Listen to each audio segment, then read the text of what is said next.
Okay, I'm gonna show you how to add and delete your access swipe card to your CM S4 Mifare keypad. Okay, to add your access card, it is very simple. First, you enter program mode on your keypad. To do that, you enter your master code. Your master code is *123456, number sign. You select the function number 1, swipe a card one time, and press the star ignition twice to exit program mode. So I'm going to do that right now. Star 1, 2, 3, 4. Number sign. Select the function number 1.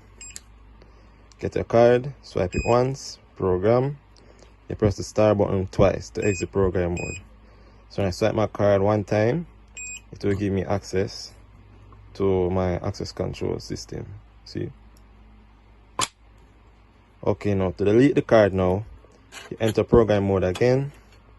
Star 1, 2, 3, 4, 5, 6, number sign.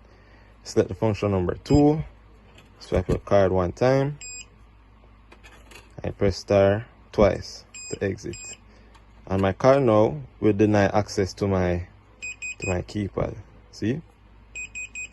I can also do this with multiple cards. You can add multiple cards same time, and you can delete multiple cards at once simultaneously.